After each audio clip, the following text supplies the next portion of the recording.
For now, I just need confidentiality. Without books, just what you know about. Thank you guys. Shukriya. Only authorized receiver can see message. Okay, without, if the message was not a picture, it was something to hear. Disclose the message. Only authorized individual. That's exactly what confidentiality is. A message should only be disclosed to authorized individuals. What about integrity? What's integrity? What about that? No, I'm not it. Okay, that's protecting a message from any unauthorized change. Okay, let me open this and see what we can find there.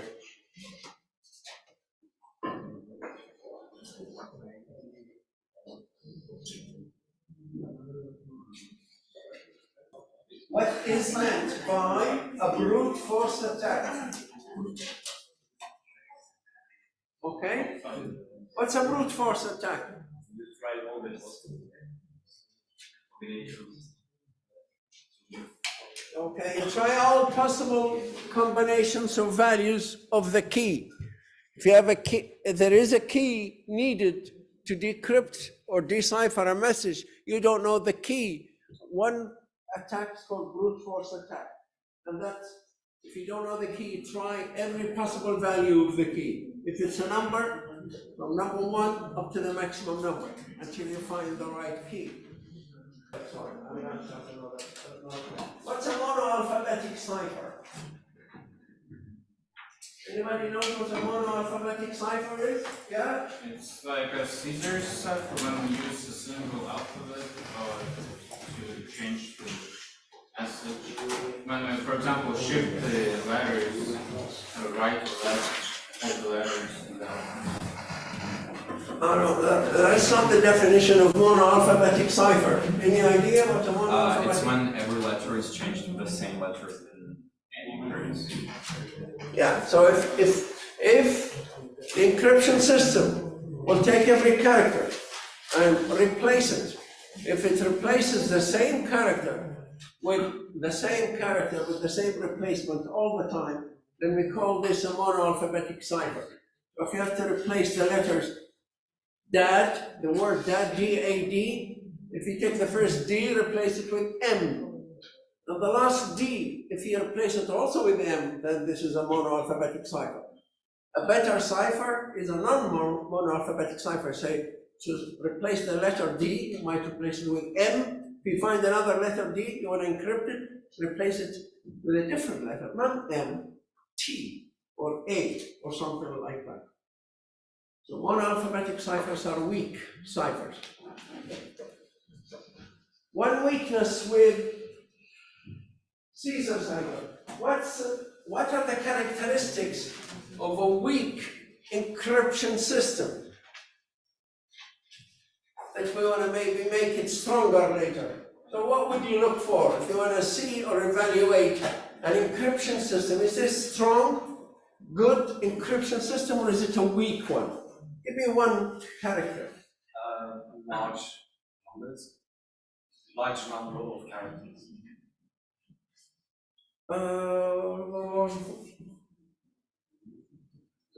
Which characters? It's just not very defined. Large characters. Okay. Do you think you have a small range of keys?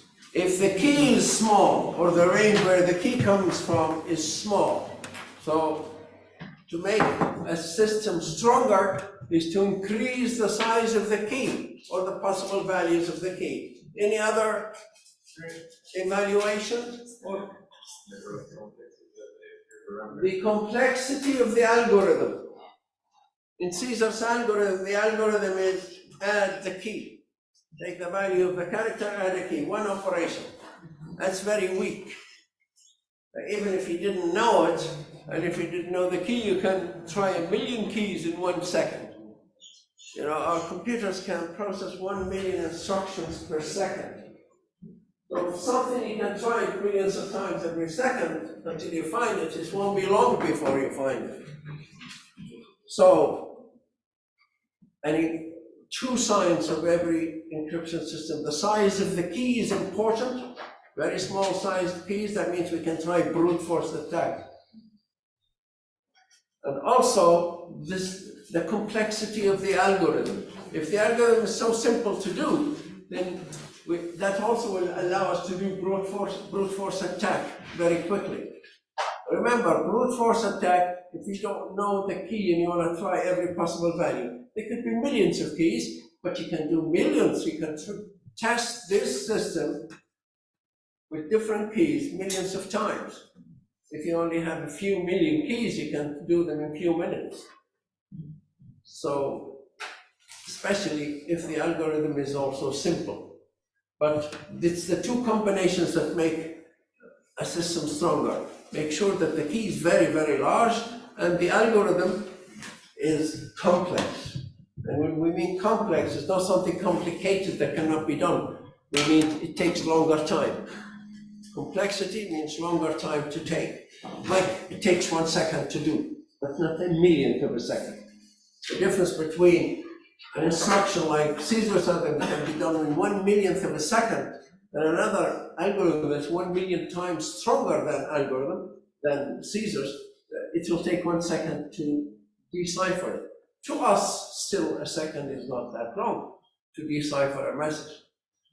But if we did not know the key, and the key comes from billions of numbers, and if we try to try those billions or trillions of numbers, then it'll take us trillions of seconds.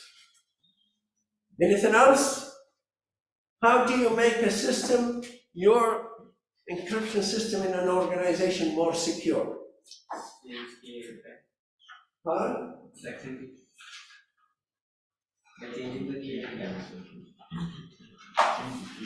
Change the key frequently.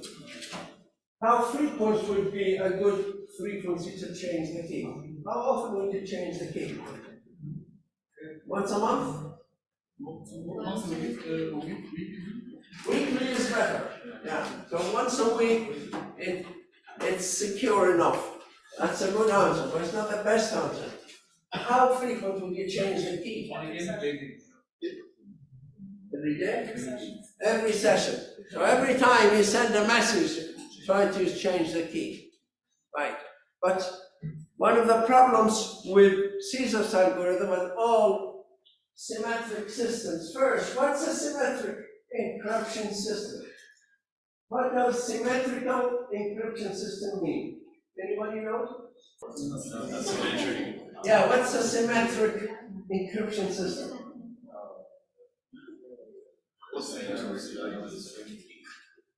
Yeah, both sides, the sender and the receiver, or the encryptor and the cipherer and the decipherer, they both use the same key.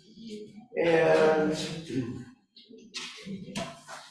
what's the problem? What are the features of symmetrical encryption systems? Features of symmetrical encryption system. Are they? I don't know. Oh, key distribution problem. See, because both sides must share the same key. And we say you need to change the key all the time. Now, how are you going to notify the other side of what the key is? And they call that key distribution. Key distribution problem. Another problem? Any other problem other than the key distribution? No authentication. No authentication. Okay? Because two people share the same key. So if somebody sends you a message that's encrypted, you don't know who sent it. You can never for certain say it's this guy or that guy, because they both are capable of encrypting it, because they both have the same key. So you can never authenticate with that beyond doubt. Or they also, each one of them can send a message and say, I didn't send it. They can encrypt the message and they can deny encrypting it, because they say, I didn't encrypt it. He has the key too, or she also has the key. I mean, you can never be certain. So non-repudiation, what's non-repudiation, do you know? What's non-repudiation? Pardon? I forgot. Oh, you forgot, oh, sorry, I didn't say. Non-repudiation?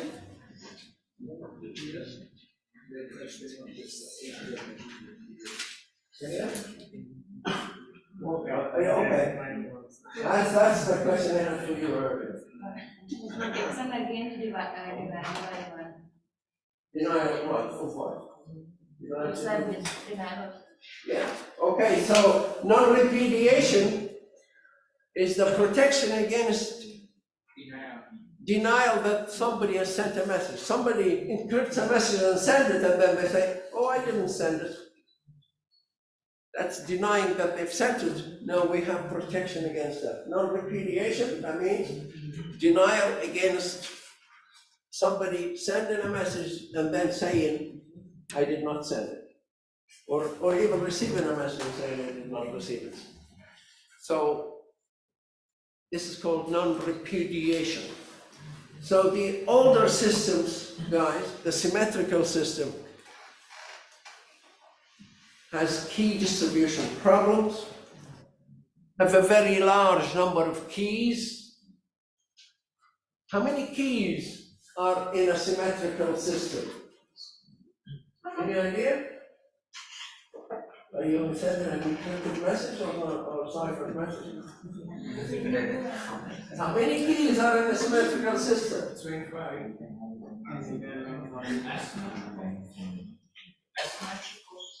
No, symmetrical.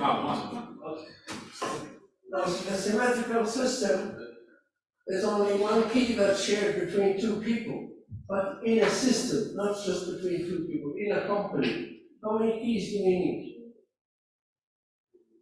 Like, if we here in this class, you need to communicate with him securely, so you need to share a key, but you need to communicate with him as well. So you need a separate key, and you need to communicate that. So you need a separate key with each individual, so you can communicate confidentially with each individual person. But they also need a key with each person. So how many keys in total are needed? Two. No. N minus one. That question wasn't for you. Yeah, but it's correct answer. Thank you. It's n times n minus 1 divided by 4, 2. That's perfect. Now that's the total number of keys. So if we had 10 people, how many keys do we need if we have 10 people in the system? Any idea? Can you work it out? N times n minus 1 divided by 2. How many keys if we had 10 people? 45. Thank you. So it's 10 times 9, that's 90, divided by 2 is 45. How many keys if we had 5 users and everyone had to have a key with every other person? Yes. 5 times 4 is 20, yes, divided by 2 is 10. Yeah. Okay, so you have the formula. I don't want you to forget the formula. We had 4 people. How many keys do they need? How many? 6, yeah. 4 times 3 divided by 2. So n times n minus 1 divided by 2, right? Okay. What's the problem?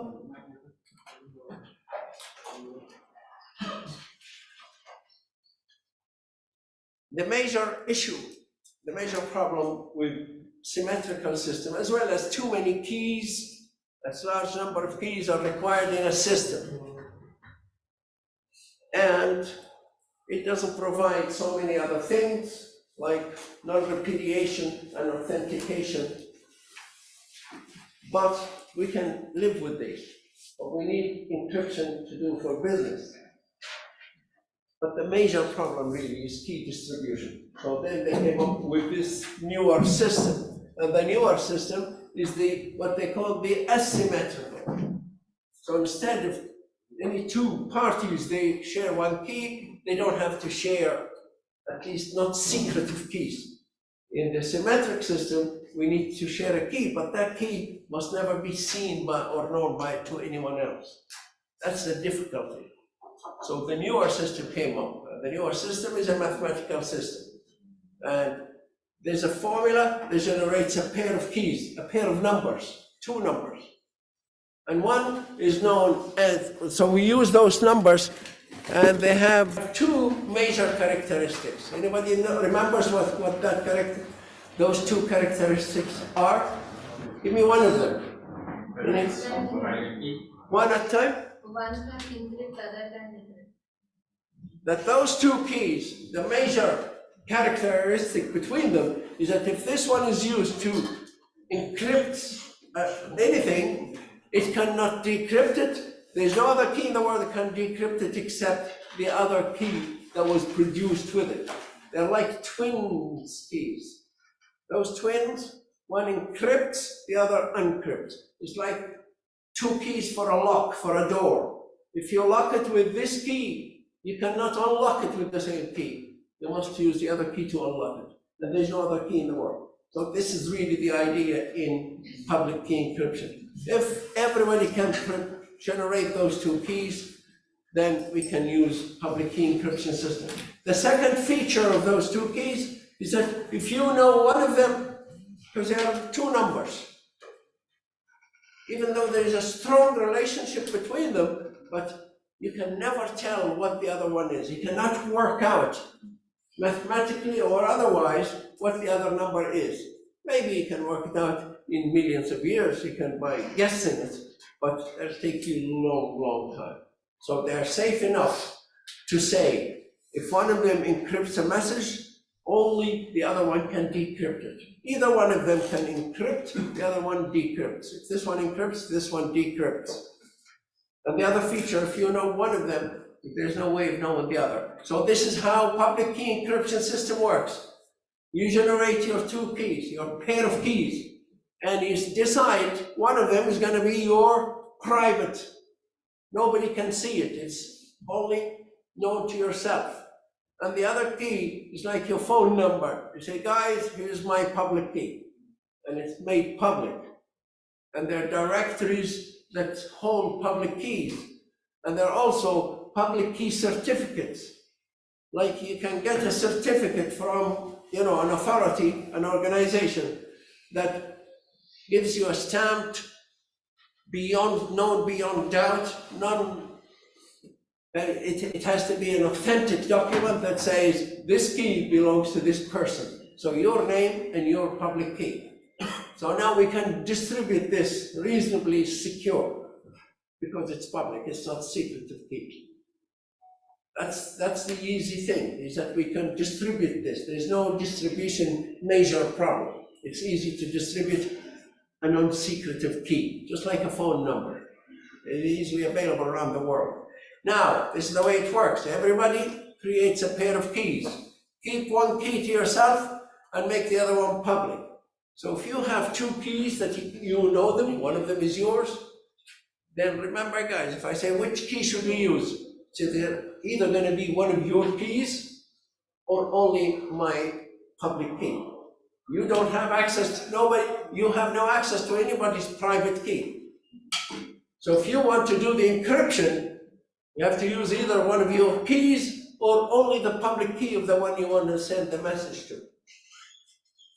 And the simple idea is that if you want to send somebody a confidential message, you must use the receiver's key. Which key of the receivers you should use? And don't tell me they're private, because you don't have access to anyone else's private key except yours. So if you want to send a message to somebody, you take their public key. That's what you use. The other thing is that if two keys that belong to somebody, one of them is used to encrypt, and I ask you, which key shall we use to decrypt? The same person whose key we use to encrypt will use the other key to decrypt of the same person.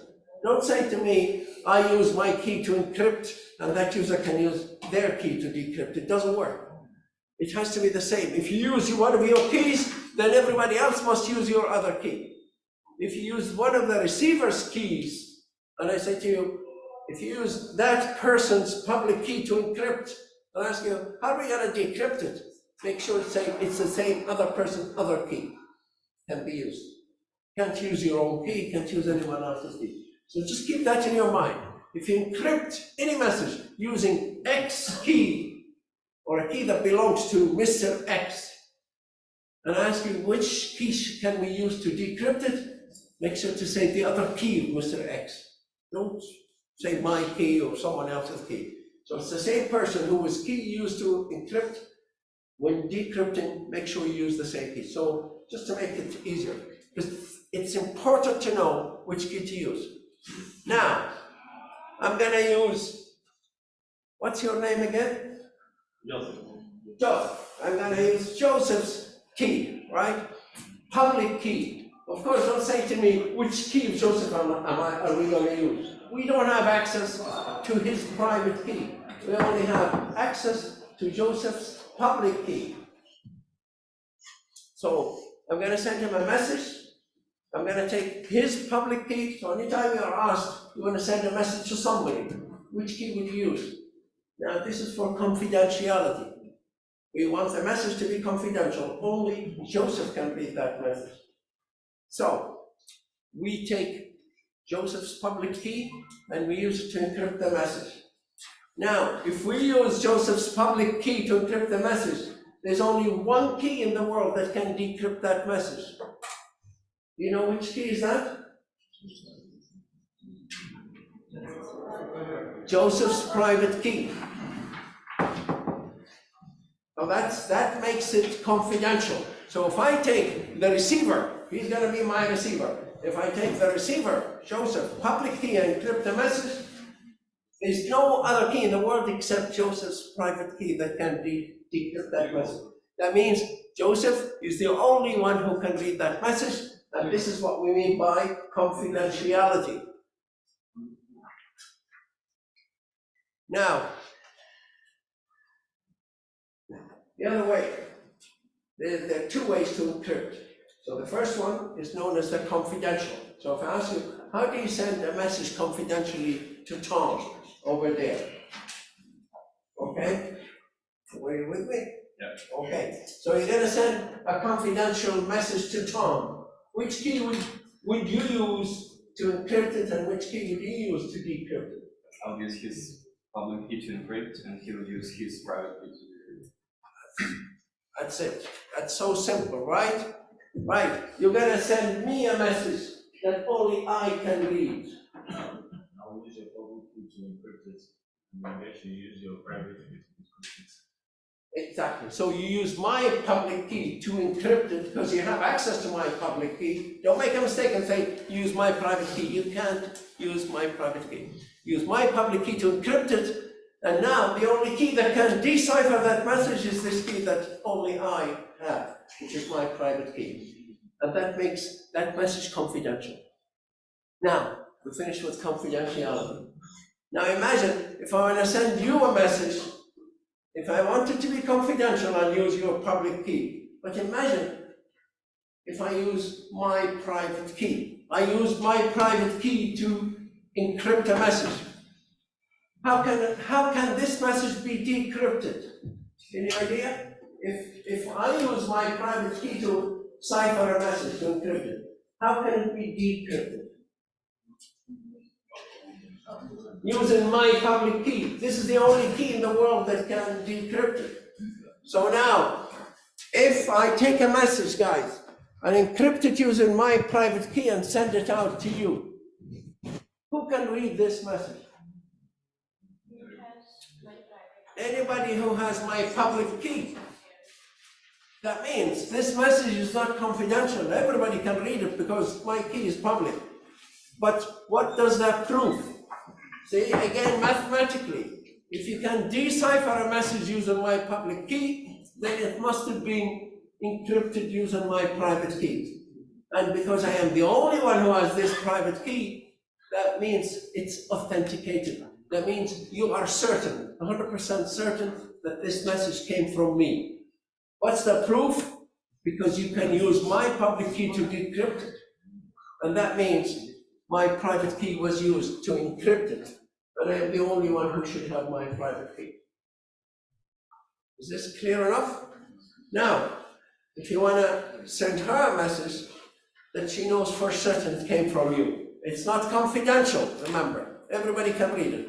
But I want her to know that this message came from you.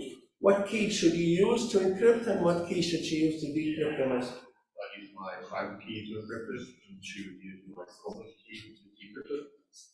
Okay, perfect. Now, you want to send me a message that I knew for certain came from you. No. Which key would you use? You know? Which key would you use to encrypt the message that I know for certain came from you? Remember, when you prove something came from you, that means you must use something that only you in the world has. Use your private key. Okay. So if you use your private key to encrypt the message and send it to me, can I read that message? Can I decipher it? Using my public key? Your public key, yeah. So to send it, you use your private key, and for me to decrypt it, I use your public key. And that will be a proof, because I can decrypt it using your public key, then this is a proof that your private key was used to encrypt it. And that's what we call authentication. So in public key encryption now, we can encrypt in two ways. Are we going to maintain confidentiality? If I want confidentiality, I use the receiver's public key. If I want to maintain authenticity, I want the message to be authentic for certain. I want you to know that it came from me for certain, then I use my private key. That you do not know, and when I send it to you, you can use my public key to decipher it. How would you send confidential message and with the Authentic as well. Yeah, is this possible?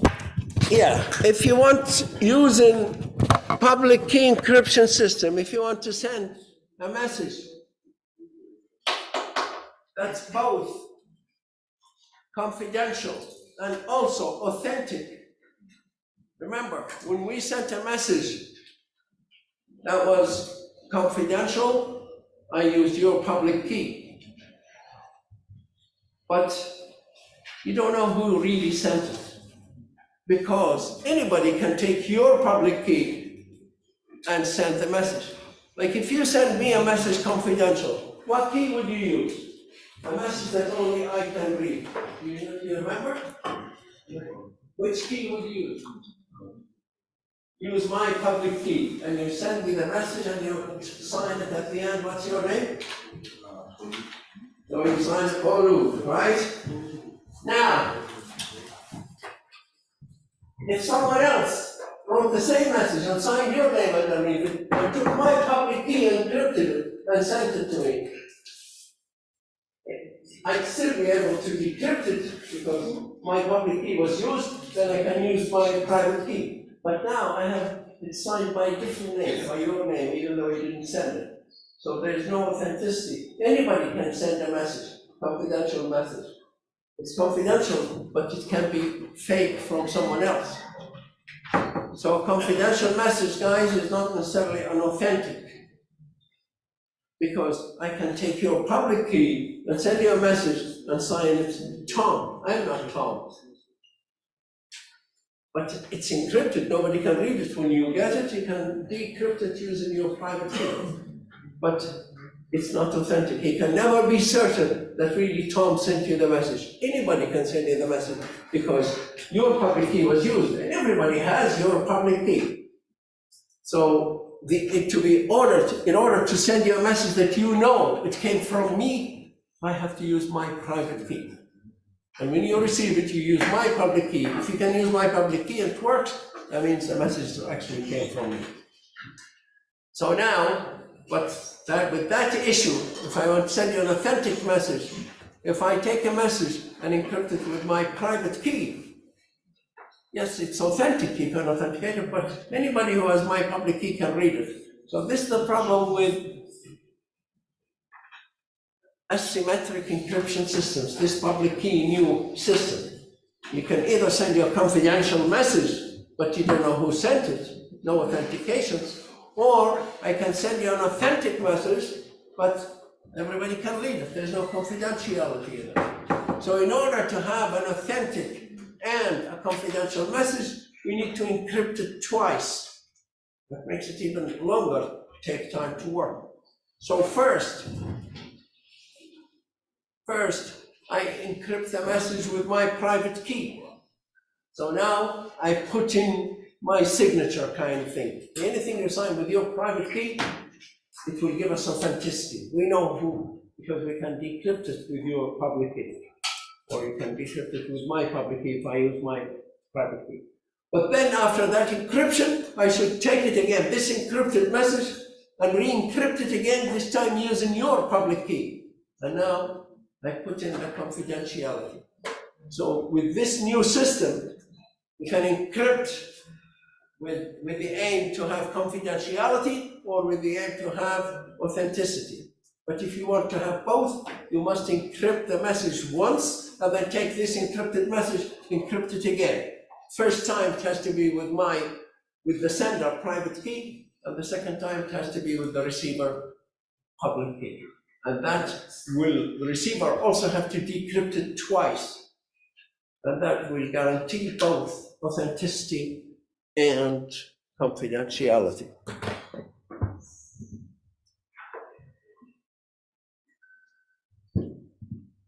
Right, so let's fly through this. We get to the point where the public key system, encryption system is. And this public key encryption system is fantastic. It provides so many things that the older system did not provide.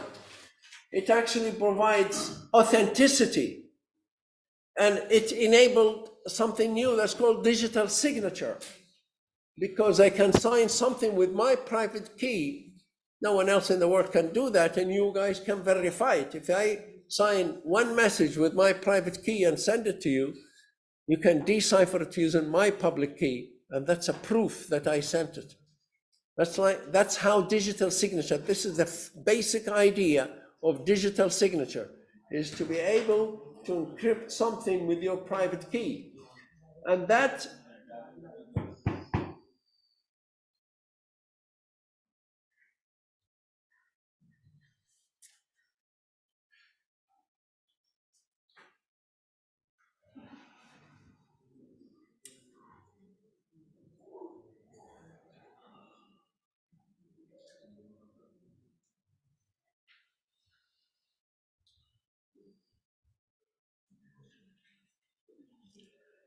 this is the symmetric system, the symmetric encryption system. Both sides share the same key, and here's an example. These two people share number 5 as the key. When this one here, the sender, Alice, wants to send an encrypted message to Bob, no one else can read. As long as they share this key, she can take the message, which is number 7, encrypts it, and that's just multiply the message 7 by the key, for example. It's just very simple encryption system. So 7 times 5 is 35. So it's a substitution. The number 7 is replaced by number 35, and we send it out. Anybody who gets 35, hopefully it should make no sense to them. They can't figure out, oh, that's the original message 7. But when Bob gets the message, gets 35, this is the ciphered message, Bob will divide it by the key, and that will generate the message 7, which is a great system, and it works. Except, of course, remember, the key is always needs to be changed. Here's how the asymmetric system works. It's just a simple idea. That's not exactly how it works, but close enough. If Alice has the key 5 and has the data 7 that they want to send, and just let me show you the symmetric system. The algorithm is not exactly the same all the time, as long as it does something in reverse. So notice this time, it's multiplying, the sender is multiplying, the receiver is dividing. If the sender adds, if this one subtracts. If this one shifts to the left, the other one shifts to the right. So in the symmetric system, normally the sender will do so many steps. In Caesar's algorithm, 1 step, but there could be 100 steps. And the receiver does those 100 steps in reverse, or takes this list of 100 steps, but instead doing them 1, 2, 3, it goes to number 100, 99, 80, 98, and so on, in reverse. And it'll bring everything back the way it was.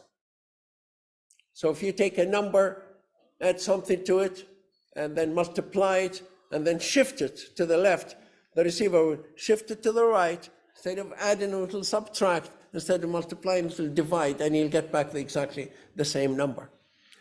So that's how symmetrical systems in general work. But a symmetric system, the algorithm is exactly the same in both sides. So if Alice has the number, the data 7, it wants to encrypt, and the key is 5 and multiplies them together, gets 35. So that's 35 the ciphered message. And it's done by multiplication. The receiver also must do multiplication. Now the receiver receives 35. It needs to do something, multiply it into another number. They don't have the same key either. In a symmetric system, they'll have two different keys, 2 different numbers.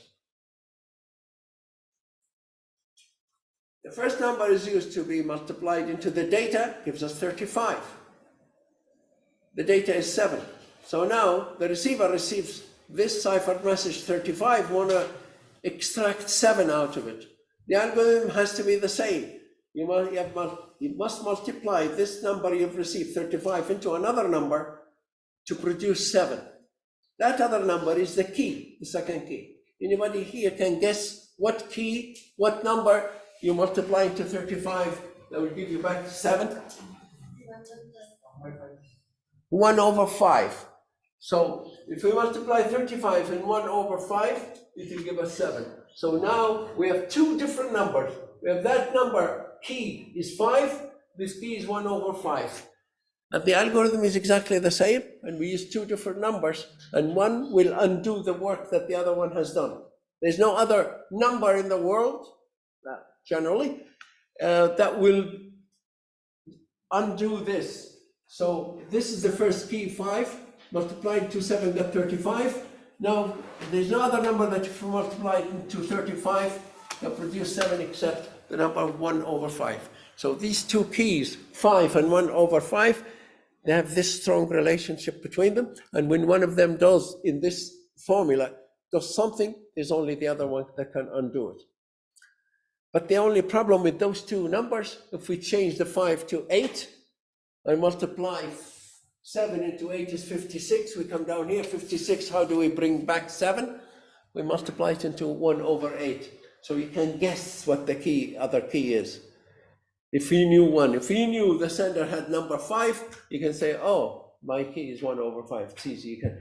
But with this new public key encryption system, you can't actually deduce, you cannot find out what the other number is if you saw the first number. All right, so we don't need to know exactly how to produce those numbers, but for now, for this only 1 week or 1 day of talk about encryption, that's all we need to know, how to use it. So this is how we're going to use a symmetric system. But a symmetric system, we use the receiver's public key and we send the message, and the receiver uses their private key. Remember, let's go back to the original system.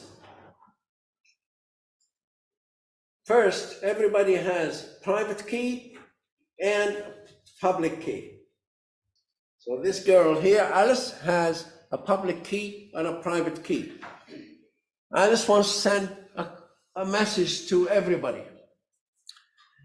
She needs to give everybody her public key, or make it public, so everybody has Alice's public key. In fact, everybody can have anybody's public key, just like a phone number, it's available. So now Alice has two numbers with two keys. One she keeps to herself, that's the private key. The public key, everybody has it. Now, if Alice takes a message and wants to send it to somebody, and takes that message and encrypts it with her private key, so that message is hidden now. What other key can decipher that message? Alice's public key, that's the only key. So, but everybody has that key. So everybody receives that message and they can actually decrypt it using Alice's public key. Is this a confidential message? No, it's not, because now everybody can read it, because everybody has Alice's public key. So, but this is an authentic message. Everybody, every one of those will know this message came from Alice. Why? Because if we use Alice's public key and decipher it, then that's a proof that Alice's private key was used. And that's authentic. That's what we call authenticity. We know for certain who sent that message. And we have the proof. The proof is that we can use Alice's or the sender's public key. Now, everybody can read it, and everyone thinks she's sending them the message, and everybody gets flushed out, right? So that's the way a symmetric system works if we want authenticity. This one provides authenticity. Now, what's wrong with the public key? It's beautiful, it works. You can send confidential messages, we can send authentic messages. And we have no problem distributing the keys. And how many keys do we need? What's the total number of keys we need? If there's only you and I, and we want to talk confidentially and authentically, you need a pair of keys, and I need a pair of keys. And if there's 4 of us, we still need, everybody needs 2 keys. If there's 100 of us, everybody needs 2 keys. So if there's 100 of us, we need 200 keys. And out of the 200 keys, 100 of them are public. They're not really difficult to distribute, or we don't need to keep them secure. Only 100 of them need to be secure, if we were 100 people. If we were 100 people, how many, using the old system, the symmetric system, how many keys approximately do we need? Anybody? It's 100 times 99. Just make it 100 times 100. That's about 10,000 divided by 2, approximately 5,000 keys. If we were 100 people, we're going to use the old system, we need 5,000 keys. And we need to keep them secure. They're all confidential, and they need to be maintained very quite securely. And we need to frequently change them as well, remember that. But with the newer system, for 100 people, we only need 100 keys. There's a huge difference between 100 keys to maintain or 5,000 keys. So the newer system has more advantages. It can, as well as confidential and authentic, it can provide authenticity, it can provide digital signature, it can provide both together, confidentiality and authenticity, and it can also reduce the number of keys. So it has huge advantages all over. This new system started back in the 70s, after some mathematical research that was done in the 40s last century, but the first kind of public key encryption system was generated and used in the 70s, about 50 years ago. And by the way, if you come up with a new algorithm in computing, you own it. If you publish a new algorithm, you come up with a new idea, you say, okay, this system I suggest we modify it this way. And if you publish that, it becomes your algorithm. No one can use it in the world without your permission. It's like it's like an invention. And if any company wants to use it, they pay you some royalty or share profit or whatever it is. And this public key encryption system was created by 3 people that worked together and they came up with it. And they call it the RSA. R, S, and A is the first letter in their 3 names. And don't ask me what their 3 names are. And they had it kind of, they published it, so they owned it. And according to the international laws, that nobody can use it without their permission, and companies have been using the RSA. It's the most used public key encryption system in the last 30 years or 40 years, and obviously they've been getting their percentages of all the use. Anything you invent or you come up with, you're entitled to use it for 25 years, and then it becomes public knowledge. So now RSA is public knowledge, you can use it for free, but the authors, they got their benefits for 25 years. And any algorithm you come up with, once it's published, that's a proof that you published it first. Unless somebody comes up and introduced that publication before you, like it was made public by you, then you own it for 25 years. But that's now beside the point. The point is, this system is fantastic. Anybody can give me its advantage over the old asymmetric system? I mentioned 4 or 5 of them. Do you remember one of them? No. Do you remember one of the advantages? Think of it. No. If I come back to you. What's the advantage of public key encryption system? Give me one advantage of public key encryption system over symmetrical, and I come back to you. Any idea? This system that everybody has 2 keys and keep one of them to themselves. Yeah, I was gonna. People to probably sharing.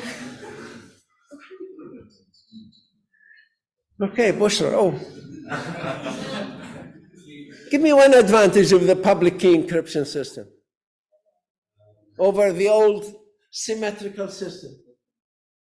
Less keys required? Less keys in a system are required. Any other advantage? More easy to distribute the keys. Say again? Easier Easier to distribute the keys. Like the symmetrical system has problem distributing keys, yeah? Authentication. It provides authentication that the older system could not provide. So it has many advantages. It provides digital signature, which is another form of authentication. So it has many advantages, but it has one disadvantage. Okay? Nobody knows what that disadvantage is? What do you want to say? Complicated algorithm? What does that mean? It means that for longer messages, Yeah, it's slow to encrypt large messages. It's slower than the symmetrical system. Much, much slower. Hundreds of times slower or thousands of times slower. That's the only problem with it. So if you want to encrypt something that the other system takes 1,000th of a second, this one will probably take 3 seconds. Right? So maybe it's 3,000 times slower. But that's okay if we are talking about half a second or a second. If you still encrypt the message in 1 second, and the other one can do it in 10 millionth of a second, really, in the other 900 millionth of a second, you're not going to be doing much. It's okay. You're not going to wait for a long time if you wait for half a second. So it's okay. For short messages, it's no problem. It works okay. But the problem for long messages, its slowness appears when you want to encrypt a file or a video, which is a very large file. Then that takes hours. It can take 10 hours maybe to encrypt a file, a video. To encrypt A standard text file might take 5 minutes, 10 minutes, half an hour, depending on the size of that file. So it's a lovely system. It has one little problem. It's slow. So so what are we using today in today's communication? Of course, we have to exchange lots of large messages and small messages, but mostly large, and files sent are always large. So, and remember, you have to do it at the sender end, and the delay is also going to happen at the receiver's end, because you have to decrypt it as well. So, what they're doing today in today's communication, in today's technology, we're using both systems, guys.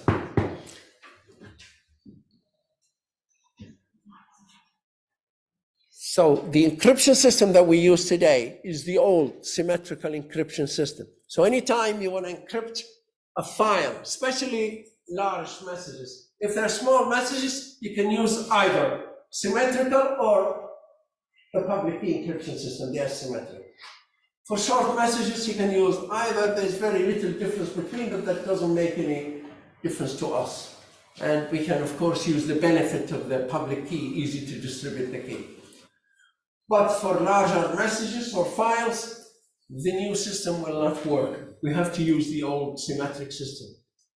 But the question is, which one is more secure, the old system or the new system? Anybody has a guess? In fact, if you said new, it's the wrong answer. The new system is not more secure. And if you said the old system is more secure, it's also the wrong answer. They're both secure. They're both equally secure. So be careful. If you're asked, which one is more secure, don't get caught and say, okay, of course, the new one is mathematical, it's more secure. No, they're both equally secure. Of course, what makes a system secure is that you should use a large key, and you should use a large or more complex algorithm, and you must destroy the keys, and you must change the keys frequently and all that. That's what makes a system more secure. But they're both equally secure. So what the world uses today, they use the old system for encryption. If I want to send you a file and you're in Japan or in Australia, if I try to encrypt the file with public key, it'll probably take a long time. So this is what happens.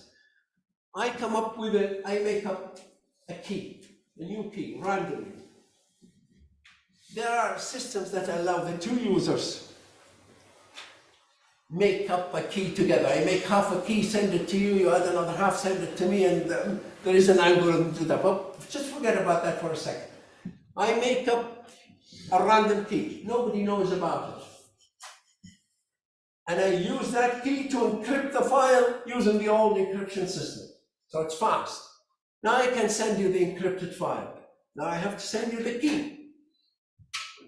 This key is a small kind of, 500 bytes or whatever, or bits. So it's what we call a small message. Now I go to the public key, the new system, and I use it to send you this key. So I take your public key, which I already have, it's public. I encrypt the key that I used to encrypt the file. So now I have the encrypted key, and I send it to you. Nobody can read that except you. You can decipher it with your private key. You get that key, now you use that key to decipher the file. Okay, you got it? So the main system that encrypts and decrypts the messages, the files, is the old system. And you can create a key anytime, encrypt the file so fast. Now you're stuck. How are you going to send this key to the other side? Use the new system now, because the new system is fast with small things like a key. So we use the public key to encrypt the key that you used in the symmetric system. Is that clear enough? This is what's in the world today. So if you're asked, how does the world use the old system with the key distribution problem? They say because they use the public key to distribute the key. And every time I want to send you a message, I can make a new session key. They call this a session key. I just make up a key, random. So even if they discover it, they will not know the one before it or after it. And I make a big key and I use it to encrypt the message, send you the message. Now the message is encrypted, you need the key. This key, I use your public key, and we use the new public key encryption system to encrypt this key and send it to you, and you can use your private key to decipher it. So let's look at that now for a second, just how it actually works.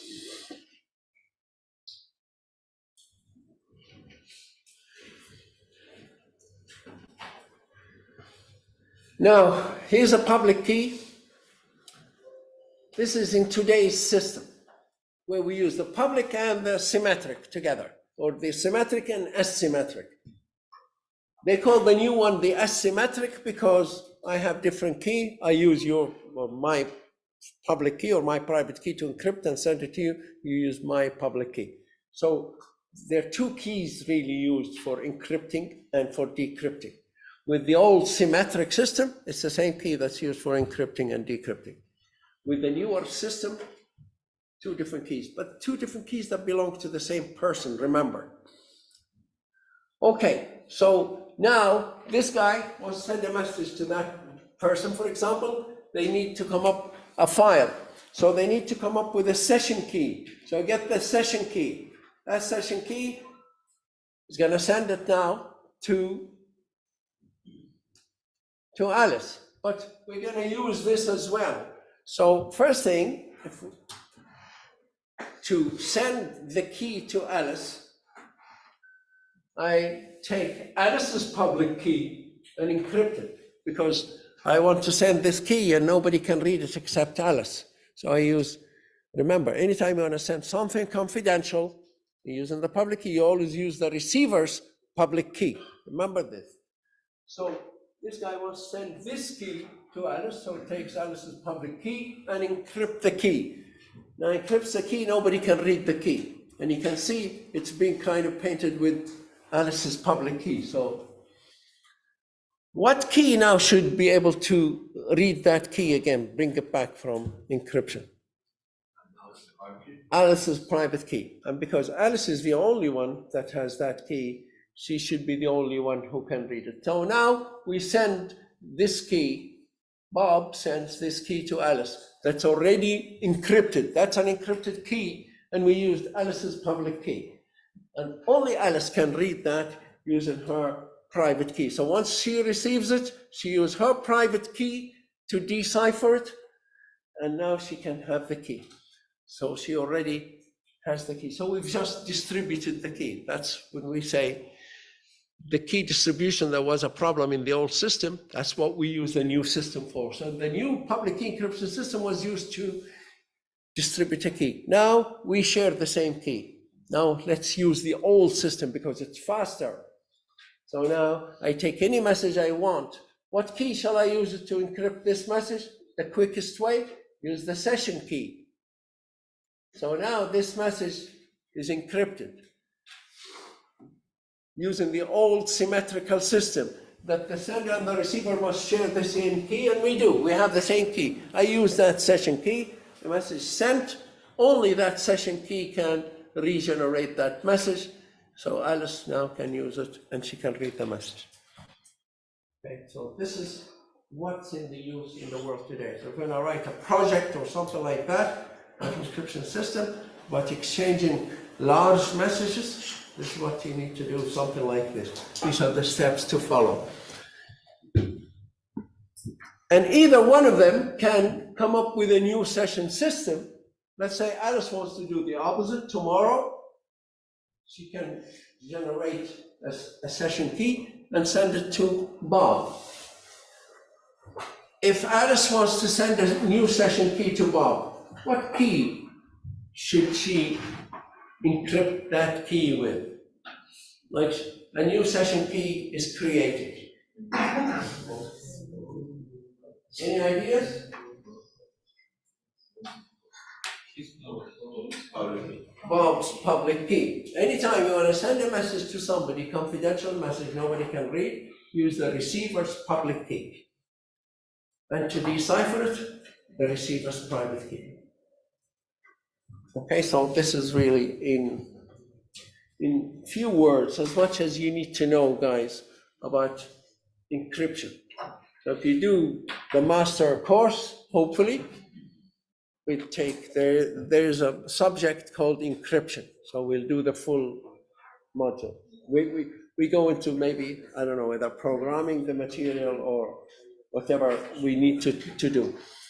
All right, so if you want to make a system more secure, you increase the size of the key, you increase the complexity of the algorithm. So these are two major things, but also change the key frequently. And when you finish with the key, what do you do when you finish with the key? Let's say we change the key every session. Every day we have a session of communicating. We create a new key and we throw it away. Tomorrow we start another one. Tomorrow we find yesterday's key, we throw it away, and we use another new key. Is that right? Would that be okay? What do you think? Yeah? Everybody approves? Every day we throw away the old keys and we use a different key, randomly generated key. You all agree with this? It's a good answer, but it's not the right answer. If you keep throwing away your keys, like there are many companies that use a lot of keys, and they keep throwing them away in the bin, actually, because, you know, the other competitors, other factories, let's say you manufacture speedboats, and across the road there is another factory that manufactures speedboats, but your speedboats are better for some reason. They don't know the design, they want to know what the problem with it, or how do you do it. So they keep watching all your communication with your designers around the world. But of course you encrypt everything. And everything you encrypt, then you throw away the keys. Now they go and look at the keys. They go through your bin, actually.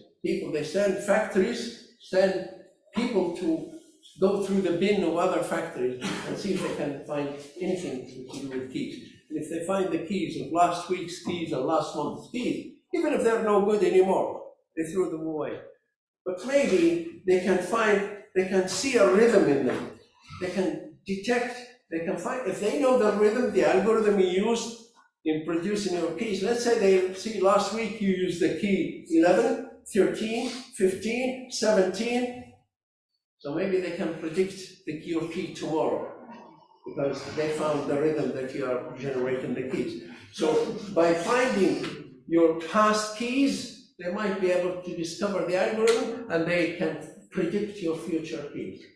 So to make your system even more secure, if you go into a company and they say, what do you do with the keys? Oh, here, there, see that dumpster there? We throw them there.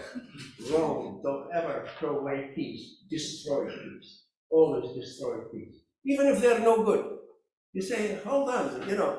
Of course, if they find your last keys, they still have your message that you sent it last week.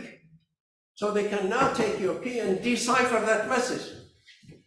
But you say, okay, it's too late, that message. Maybe it's not a factory. Maybe I'm telling you, the horse that's gonna win the race today is horse number 15. Or whatever it's the name. What's the name of that horse? You remember? No. Okay. So, and I encrypt it and I send it to you.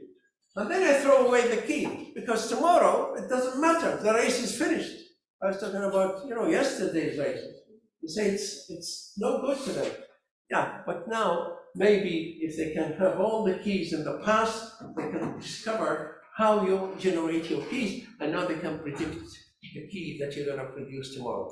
So never throw away keys, always destroy them. That's another advice to give to make a system more secure. That's point number 5 there. And change the message pattern and size. Even if you encrypt messages and people cannot read them, even if people cannot read your messages, but they can see how many messages you sent today. If they say, right, you're selling stuff, out of your internet, and they can check. Today, you received 100 messages and you sent 100 messages. That means maybe you had 100 sales. Tomorrow, you receive 3 messages and sent them, and they say, oh, they only sold 3 items today. So they can even even if they cannot read the messages, sometimes from the size of the message and the frequency, the number of messages, they can detect a lot of information. Maybe you're selling cars, so you advertise a car, and there's about 100 messages exchanged. People ask you, what color is it? How good is it? Is it broken? Is it something? And then at the end, you get a big message. That's a contract. You know that because you run similar business across the road. So by following, how many messages and how big the messages are, you say, oh, they sold 3 cars yesterday. Maybe that's information you don't want them to know. So they say, always change the pattern of the messages. Like you're sending messages, send false messages as well every day. So this who gets copies of the message doesn't know, are these all true messages or false messages? So you throw them up. So every day send 10,000 messages, even though maybe only 100 of them are real business messages. But then the next day, 3,000 of them are business messages. But always send them more messages and send them different size messages. Don't send big messages, small messages. They know the single message, small messages are queries, and the big message is the contract. But no, send everything. Pad even your little messages, fill them with 10,000 bytes of rubbish. And when they're received, that's thrown away. But somebody in between doesn't know. They don't know whether they're query messages. So even if the message is encrypted, they can't read it. Don't give them the benefit of counting and getting statistical analysis of the messages you're sending or receiving. Just send false messages, different size messages, pad them, change the keys frequently, and always destroy keys. Never say throw away keys. So that's how, if you're asked, how would you make a system more secure? Any system.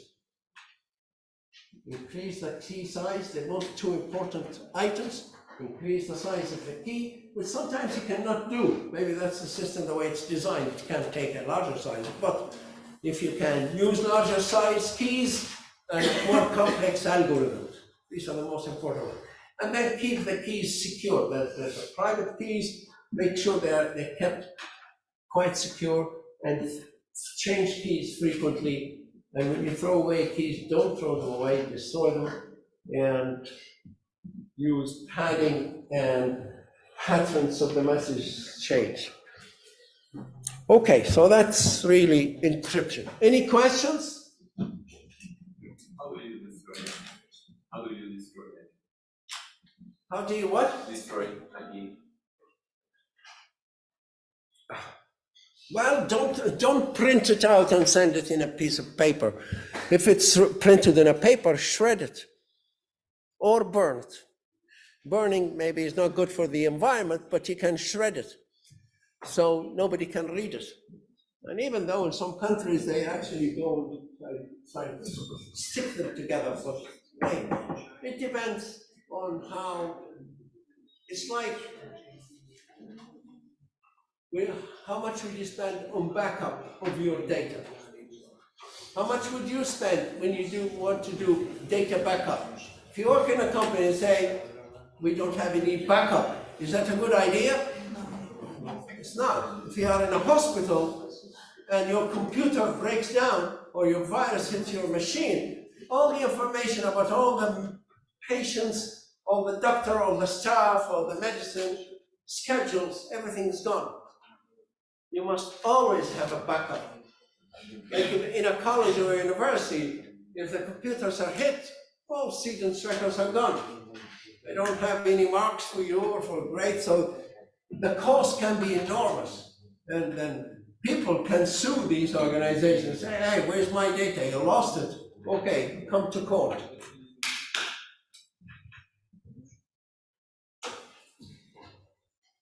Okay, so you need to do backup of your data.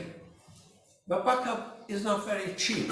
How much backup do you want to do? And how many backups? And how frequent and all that? Any idea? It's nothing to do with security, but with the safety of the information. How much money would you spend on backup? Have you not done anything like this? Less than the ransom we need. Pardon? Less than the ransom you will give to some hacker. Okay, right, guys. Just some backup, just to be on the safe.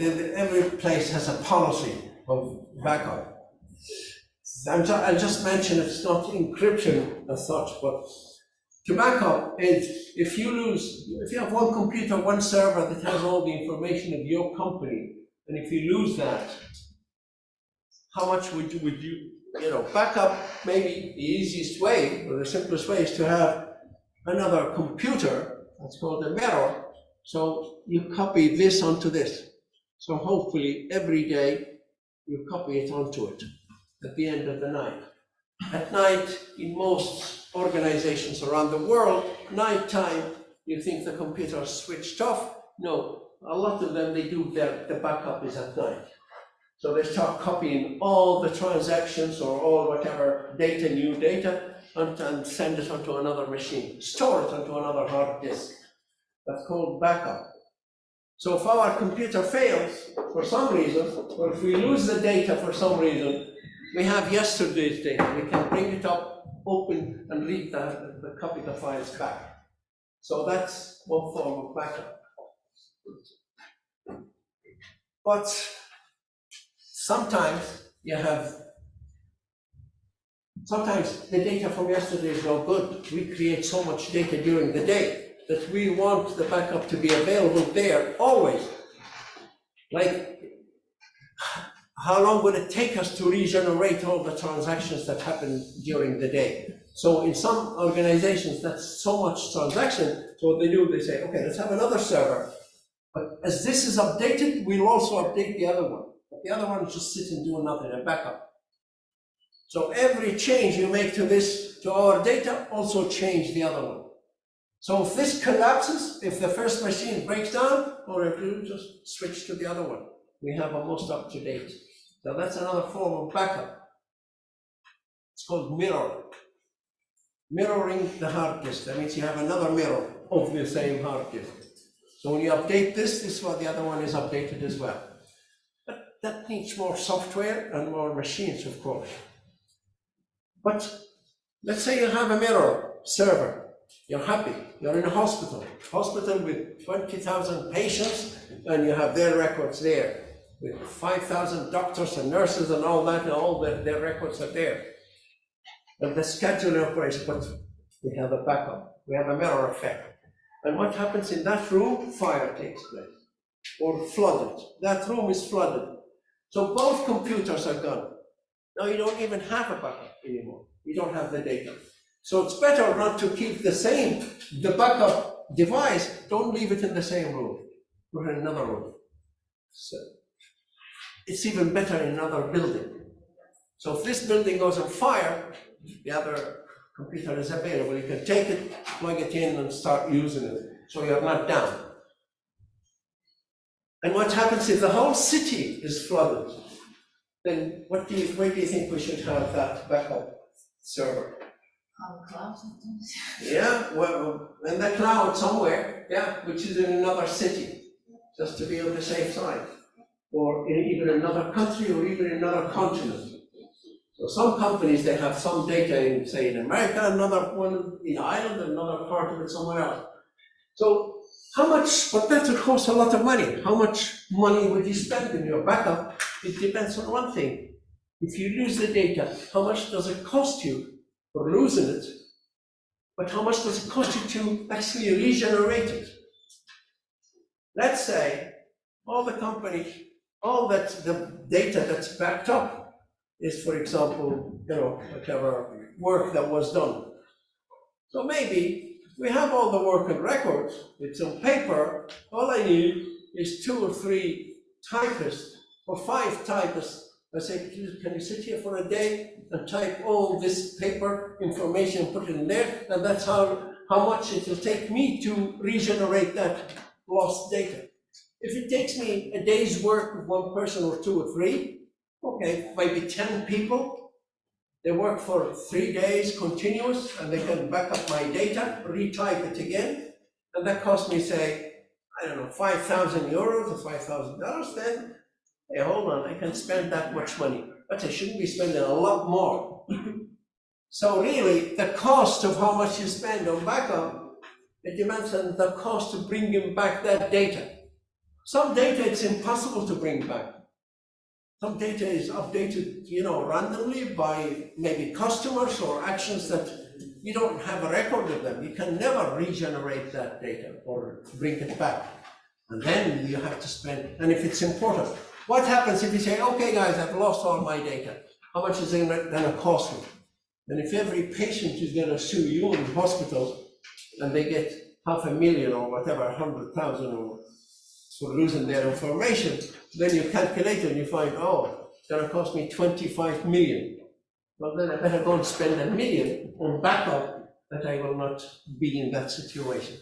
So how much you spend depends on the value of the data, how difficult it is to bring it back if you lose it. That's how much you should spend on that data. And don't leave it in the same place, not in the same room. If that room goes on fire, all your original data and your backup are both gone. There's no good for you. Have it in a different building, or in a different city, or in a different country altogether. And so on. So, but that's nothing to do really with security. There's just safety of the information. Okay, so any more questions? What time do we finish? At 1 today? All right. And then we finish the topic. So I'll just ask a few questions, okay? You have a question. Same topic.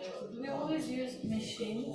Like we need to keep the data on premises all the time, or can we use like technology to back up our data? Cloud, yeah. What's cloud technology? It's on a hard disk somewhere. Again, we need a machine for that as well. Yeah, well, though it's just the responsibility is going to go to another company. If they give you a guarantee your data will be safe, that's fine. They'll charge you for it. Yeah. But if your information is, that's another, guys, it's a good question. So we use the cloud. I mean, you still need to do a backup. Not everybody would be happy to use the cloud. Maybe you're okay if you run a shop or a small business, but if you're running a sensitive business, like a company maybe in Ireland and they have their secret services here, they're not going to go to some cloud company somewhere and give them their data. Who knows, they can read, right?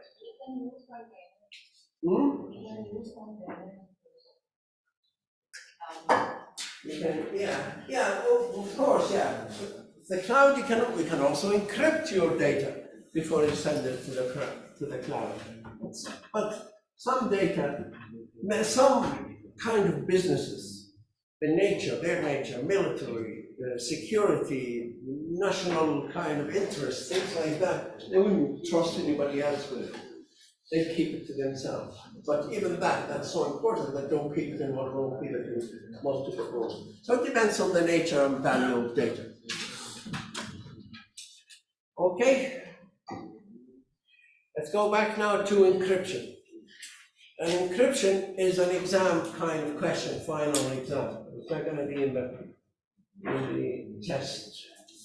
When is our test? This Friday? Okay, Friday. So maybe we should talk about the test. What kind of questions we're going to have. Right, but let me ask a few questions on security in general, on encryption. All right.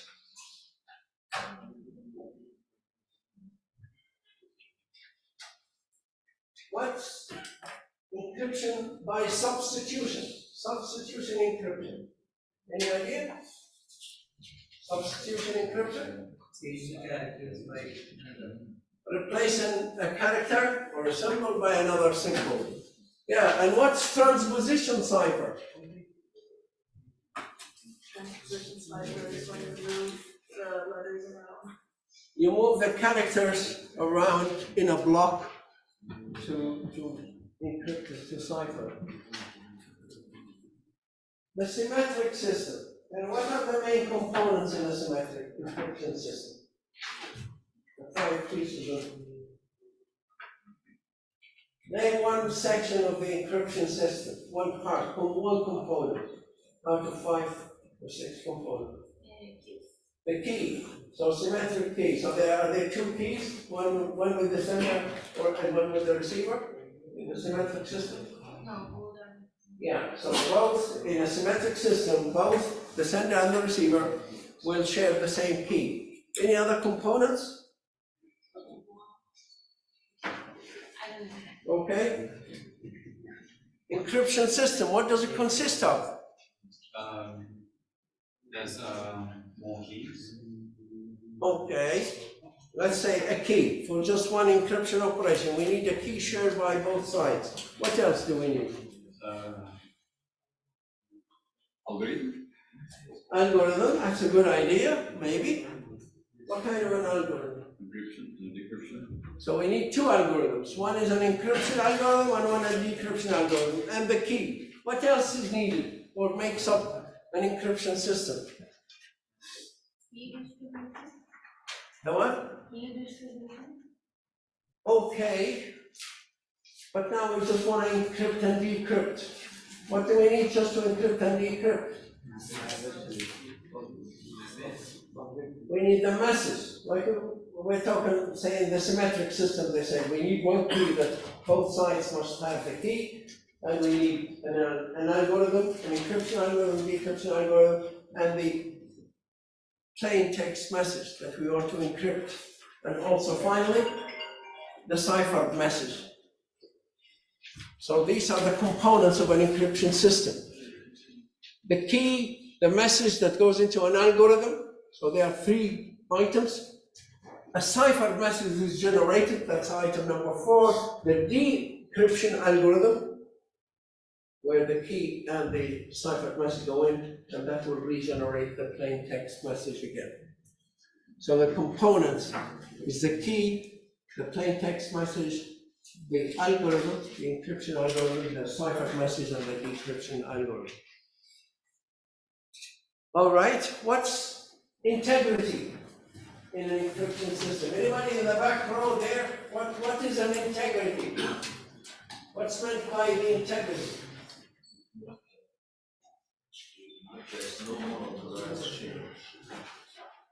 Yeah, the integrity of a message is maintained if no unauthorized change is allowed to take place on that message.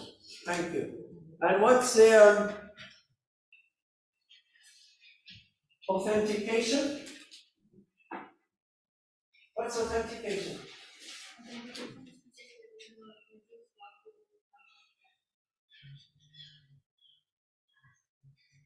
Okay, I'm not 100% sure. Yeah? Okay. Okay, authentication is that the message, if to authenticate a message, that it came from the same person. So you're actually authenticating the sender is who they say they are. They're the correct person. What's the other one? Non-repudiation? Making sure you can't deny. Non-repudiation is the protection against denial of sending a message. Right.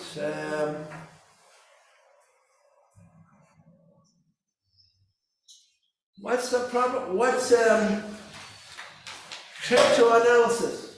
There are two attacks. One is called brute force, one cryptanalysis attack. Anybody knows what the cryptanalysis is? See how often each character goes up the message. Yeah, it's trying to predict, break the message, the encrypted message, on the basis of the frequency of the characters, which is fixed for every language.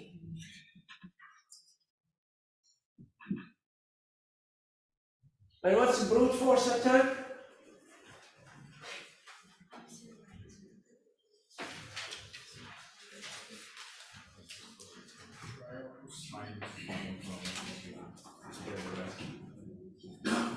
How do you get the right things?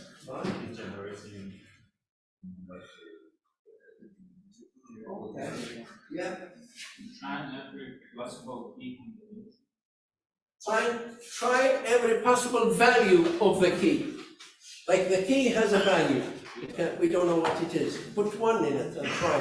put 2, 3, 4, all the way to the right.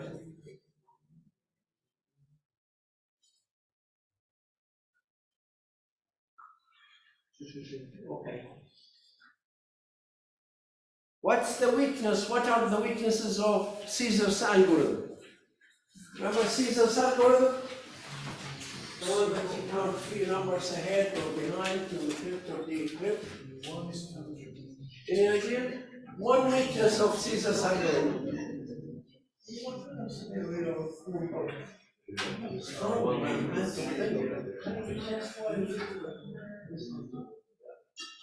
I'm glad. As long as you answer the question.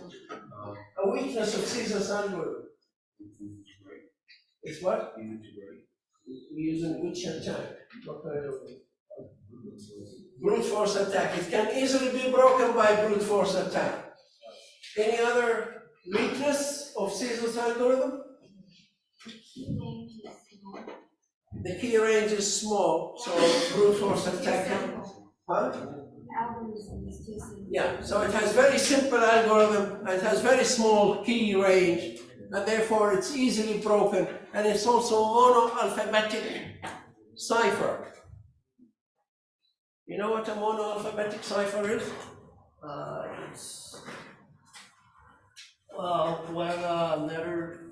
When the letter A is encrypted as T, and then if we find another A, it's encrypted with T. So the same character in the plain message is always encrypted to the same or replaced by the same character in the same message. If that always happens, then we call that monoalphabetic, and that's a weakness. Then you can attack it by the monoalphabetic cipher or the cryptanalysis.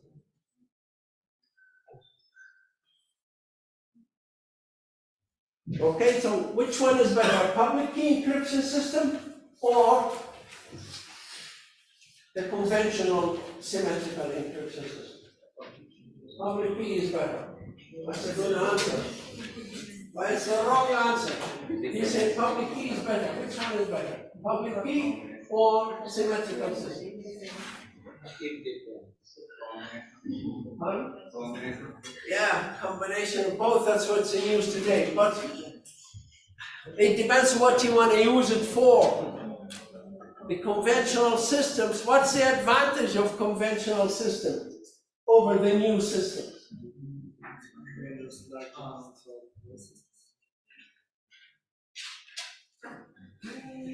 What's the advantage of the old symmetrical system over the new public key encryption system?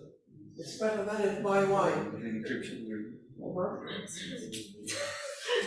It can encrypt a lot faster. Speed, it's faster. That's the advantage of the old system over the new system. It's faster. But which one is more secure? The old system or the new system? They're equally secure, yeah. But the major advantage of the old system is speed. That's why the old system is still with us today, because it's fast. The new system, what's the advantage then of the new system? Why are we using the new system if the old system is so fast? Why are we using the public key encryption system now if the older system is fast? The advantage of the new system. Yeah. No, it's Why do we use the two of them? It solves the problem of key distribution. Yeah, that's a major thing. It solves the problem of the key distribution. But it has other advantages as well. The new system solves the problem of key distribution. So we use it to distribute the key of the older system. But what other advantages? What other advantages does the new system have, as well as key distribution? The old system also provides confidentiality. If you use the old system and I send you a message on encrypted, don't get committed by you. That's confidentiality. But if we are sending outside the company, send the private and public. We can. Yeah, but when you say confidentiality, okay, let's just keep it simple like that. The old system also provides confidentiality, and it's just, secure enough to provide. I want an advantage that the new system has that the old system does not have provided. That reduces the number of keys. It uses less keys, that's correct. The number of keys used in the new system is much smaller. Anything else? Any other advantages of the public key encryption system? Any other advantages? It can be used to create digital signatures, and it can be used for non-repudiation and also authentication. So it has many advantages, but the major advantage, the most important part, is key distribution. It makes it easier to distribute keys. And the old system doesn't provide digital signature, doesn't provide authentication, doesn't provide non-repudiation, but it provides two things: confidentiality and integrity as well, and speed. It's fast. That's the only good thing about it.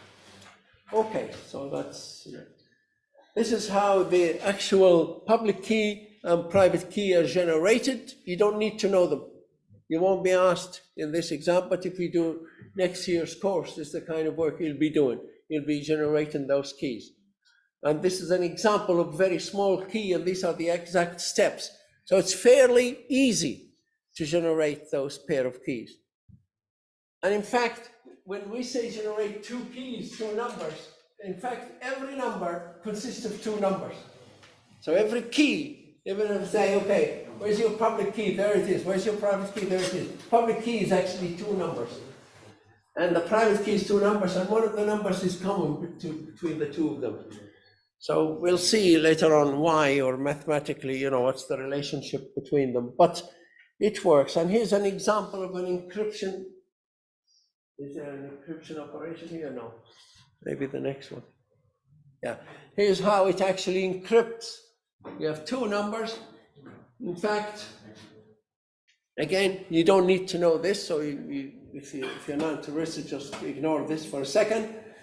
If, for example, you want to encrypt this number, 2, whatever it is, and normally what we encrypt is always a number. Even when they are characters, we give them a mathematical value, a numerical value. So we use the ASCII code, and the computer has 512 characters. All the characters in your keyboard are actually represented by numbers. The computer doesn't understand these signs that looks like A or a question mark. It doesn't have a clue. But every time you press on your keyboard one of the keys, a number is stored. The number is between 0 and 512, 511. And that's what. And when we want to display something on the screen, the computer would display the number. But we have a small program and say, okay, you want to display 65, we'll draw this shape on the screen, shape A. So we have a little interface that will take information out and display it in a way that we will understand, draw some symbols that we call the characters. But in fact, on the computer, everything is stored in numbers. Letter A, 65, capital A. Small a, I don't know, it's 102 or something like that. B is 66, C7 is 67, and so on. Space is 32. So every character that we see, or not even see, they have a number. So when the computer wants to encrypt your file, it doesn't encrypt the letters A, B, and C. It goes and finds number 65, encrypted 66. So we encrypt the numbers. So this is having, let's say we give it number 2. Just an example, just to see how it actually works, how this public key encryption system encrypts or decrypts. So it takes the number 2, wants to encrypt it. Say, what's your key? Here's the key, 3, 15. 2 numbers make up the public key or the private key. So it'd say, okay, take the character. Now the character could be A, which is 65. So it's saying 65 to the power of 3. That's the first number in this. But in the real system, there'll be maybe 300, not 3. 3 is tiny, too small. So for example, it would be 300 and 750 or something like that, the two numbers that make up the key. So it'd be 2 to the power of 300 modded by 375. That means every character you want to encrypt in the public key encryption system, you'll take that character, you multiply it by itself 300 times or 400 times, whatever the key says. And each time you mod it by another number. Multiply by itself and mod, you get another number. Multiply by itself and mod, multiply by another, and so on. You keep doing that, and then the result in this, if you finish this, you'll find 8. So T was 2 is converted into 8. Now, if you take the other key, only the other key in the word, Kamush. So if we take the other key, which is 11 and 15, that's one key. This is the deciphering key. And we take that number that was ciphered, we put it here and we multiply by itself 11 times, and each time multiply by 15. But remember, these two numbers will be much bigger. They'll be in the hundreds or thousands. So every character is multiplied by itself once, modded by this. When they multiply by itself, modded, and it's done 11 times, or whatever that key is. And that, if you actually do that, you'll get back number 2. So it's so simple to program. It's not difficult to program, but it's going to take a long time to encrypt or decrypt, especially a full message. Why? Because as you can see, it's all multiplication and division, hundreds or thousands of times for each character. So that's why it's really slow.